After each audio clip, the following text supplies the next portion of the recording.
पढ़ने का मौका किसको मिला? मैं तो सुबह से प्रचार में लगा हुआ हूँ, नहीं पढ़ा है। लेकिन वैसे भी उनका मैनिफेस्टो जो है उसमें जम्मू कश्मीर के लिए कोई अच्छा तो होता ही नहीं है।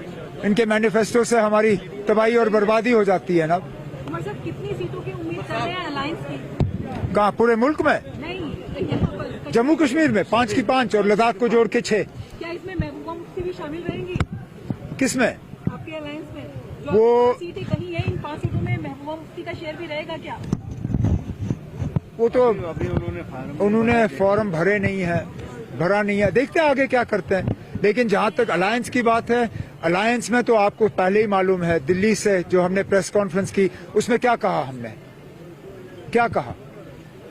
हमने यही कहा ना कि जम्मू कश्मीर लद्दाख को जोड़ के 6 सीटों पे 3 पे कांग्रेस के उम्मीदवार हैं, 3 पे नेशनल कॉन्फ्रेंस के उम्मीदवार हैं। हम इंडिया अलायंस के तौर पे लड़ रहे हैं ये इलेक्शन और इसमें हम 6 की 6 सीटों पे कामयाब होंगे। पीएम ने कल कहा है कि 370 जो है अब दफन हो चुका है, लेकिन आप 370 को लेकर अभी भी खड़े हैं और इलेक्शन उसी पे लड़ रहे हैं। लेकिन आप, हम क्यों उम्मीद छोड़े?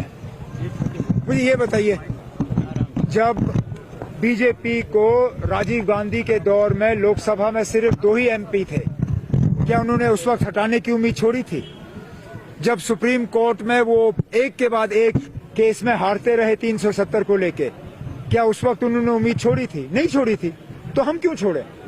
आज भी ऐसे दोस्त हैं मुल्क भर में जो 370 के मामले पे हमारे साथ हैं, चाहे वो डीएमके हो, चाहे टीएमसी हो, चाहे लेफ्ट पार्टीज हो, और भी ऐसी पार्टियां हैं जो 370 के मामले में हमारे साथ हैं। हम जिद्दोजहद करते रहेंगे ना। उम्मीद करेंगे कि आगे जाके दिल्ली में ऐसी हुकूमत आएगी जिसके साथ हम मिल बैठ के जो हमसे छीना गया है उसको हम वापस हासिल कर सकेंगे। गुलाम नबी आजाद का कहना है, साहब ने कल नेशनल कॉन्फ्रेंस में बड़ी तनकीद की। किसने? गुलाम नबी आजाद साहब ने, उन्होंने कहा कि ये 70 सालों का खमियाजा नेशनल कॉन्फ्रेंस की वजह से भुगतना पड़ रहा है जम्मू कश्मीर। ये काश वो उस वक्त कहते जब हमारे बलबोते पे वो राज्यसभा गए। जब हमने उनको राज्यसभा भेजा तब तो उनको नेशनल कॉन्फ्रेंस में कोई खराबी नजर नहीं आई। जब वो फारूक अब्दुल्ला साहब के साथ दोस्ती कर रहे थे तब उनको हमारे साथ कोई, तब तो हमें उनको कोई बुरा नजर नहीं आया।